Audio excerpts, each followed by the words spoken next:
8 strange facts about Cleopatra that you didn't know.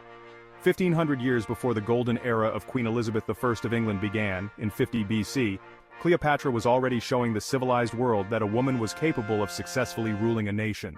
And while there is no doubt that Cleopatra has been one of the most successful and powerful women in history, much of what we know about the last great queen of the Nile comes from questionable accounts that either sought to exalt her or defame her. Thanks to her iconic romances with Julius Caesar and Mark Antony, Cleopatra's figure has been portrayed by Hollywood as a kind of irresistible femme fatale. But she was much more than a shrewd seductress. So much has been said over the centuries that today many of the myths about Cleopatra are often the most well-known. But this doesn't mean that many confirmed facts can't be surprising and sometimes strange. That's why today we'll look at 8 strange facts about Cleopatra that you probably didn't know. Before we dive in, don't forget to subscribe to our channel and turn on notifications to stay up to date with our latest updates. 1. She wasn't actually Egyptian. You might find it strange to think that the last queen of Egypt wasn't actually Egyptian, but it's easier to understand than it seems. Cleopatra belonged to the Ptolemaic dynasty, founded in 305 BC by the Greek Ptolemy I, who was a loyal companion and general of the legendary Alexander the Great. Egypt was part of Alexander's ancient empire, and after his death, the vast empire fragmented. Ptolemy managed to take control of Egypt, assimilated some aspects of Egyptian culture, and ruled as pharaoh until his death, turning it into a Hellenistic kingdom and its capital Alexandria into a center of Greek culture. Although Cleopatra was born in Egyptian territory, during her childhood she was more in tune with Greek and Macedonian culture than with Egyptian culture. But unlike the rest of her family, the young queen ended up adopting many of Egypt's ancient customs, and she was the first and only ruler of the Ptolemaic dynasty to learn to speak the Egyptian language. 2. Even though her ancestry was Greek, there is no certainty that she was 100% Hellenic. We already mentioned that all of Cleopatra's family descended from the Greek Macedonian general Ptolemy, but at least 250 years passed before Cleopatra's birth, and dozens of generations, including all those possible love entanglements so common in palace life. During that time, Egypt's population, including Alexandria, was home to people of various ethnicities, so it's likely that Cleopatra's Greek heritage had mixed before she was born, leaving us unsure of her true racial identity. 3. Her name wasn't unique. When we think of Cleopatra, it's almost certain that only one queen comes to mind. However, this is far from the truth. The Cleopatra we all know was named Cleopatra VII Thea Philopator, meaning she was actually the 7th woman of the Ptolemaic dynasty to bear that distinctive name from ancient Greek, which we can translate as glory of her father. 4. She always sought to make a dramatic entrance. To reinforce her status and win over potential allies, Cleopatra often used fine and elaborate costumes to make planned dramatic entrances. Whenever she appeared, she did so with great elegance, seeking to leave a strong impression on whoever was watching. While she was fighting with her brother for the throne of Egypt in 48 BC, she took advantage of Julius Caesar's visit to the palace of Alexandria. She wrapped herself in a carpet and, with the help of her servant, sneaked into the quarters occupied by the Roman.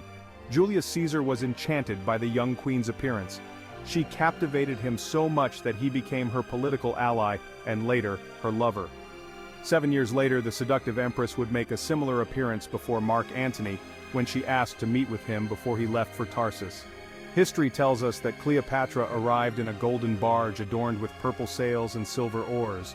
The pharaoh queen was dressed as the goddess Venus and lay under a canopy, while servants dressed as Cupid fanned her and burned sweet-smelling incense. Mark Antony was enchanted when he saw her, and it wasn't long before he divorced his Roman wife and married Cleopatra a few years later. 5. Cleopatra was living in Rome when Julius Caesar was assassinated. Both Cleopatra and the son she had with Julius Caesar, Caesarion, had been living in their own palace just across the Tiber River, where Julius Caesar's house was located. The famous romance caused great scandal in Rome. Julius Caesar had just become the most powerful man in Rome, making it unbearable for the Romans that the son he had with the pharaoh queen, as his heir, might eventually want to rule Rome. The contempt grew when it became evident that Julius Caesar was neglecting his wife Calpurnia, a Roman of noble birth, to be with his lover Cleopatra. After Julius Caesar's death in 44 BC, Cleopatra and her son had to leave Rome and never return. 6. She got rid of all her siblings. In Egypt, it was an ancestral custom for pharaohs to rule as a pair. Cleopatra ruled alongside her father, Ptolemy XII, for a short time until he died in 51 BC. In his will, Ptolemy XII decreed that Cleopatra should marry her 11-year-old brother, Ptolemy XIII, and rule together.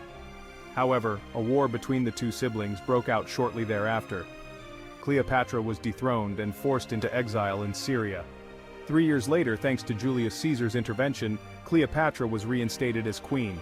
Ptolemy XIII never agreed with the decision to rule alongside his sister, so he later rose in arms again. Julius Caesar, Cleopatra's ally and lover, organized an army and finally defeated Ptolemy in the Battle of the Nile, where he drowned while trying to escape. One could say that Cleopatra was partially responsible for her brother's death, but the story doesn't end there, as every ruler must have a co-ruler. Cleopatra had to marry her other brother, Ptolemy XIV. When Julius Caesar was assassinated in Rome, Cleopatra realized that her son Caesarion would not be recognized and that their lives were in danger in Rome, so she returned to Egypt. It wasn't long before her co-ruler brother died under mysterious circumstances, possibly poisoned. She then instigated Mark Antony to order the execution of her sister, Arsinoe IV, who had sided with Ptolemy XIII during the family civil war years earlier, and at one point had declared herself queen. With that, Cleopatra and her son were the only Ptolemies left. 7. Her strange anti-aging routines. Cleopatra couldn't tolerate the idea of aging, and as queen she could afford to follow costly beauty regimens. The queen's favorite treatment was something peculiar. It said that it consisted of a bath that required a tub and 700 lactating donkeys. At first this might sound like a whim she invented to keep her servants busy, but bathing in donkey milk wasn't such a crazy idea. Today, donkey milk is used in beauty products. 8. Her supposed beauty is a myth. In almost all modern representations of Cleopatra, we are led to believe that she was incredibly attractive, but the fact that ancient historians spoke little or nothing about her appearance seems to suggest that she wasn't as extraordinarily beautiful as we are led to believe. In February 2007, a coin with Cleopatra's portrait was unearthed, which seems to confirm that the Egyptian queen had a rather ordinary appearance. And in the writings of the historian Plutarch, the following observation was made about her. Her actual beauty was not so remarkable that no one could be compared to her, but the contact of her presence was irresistible.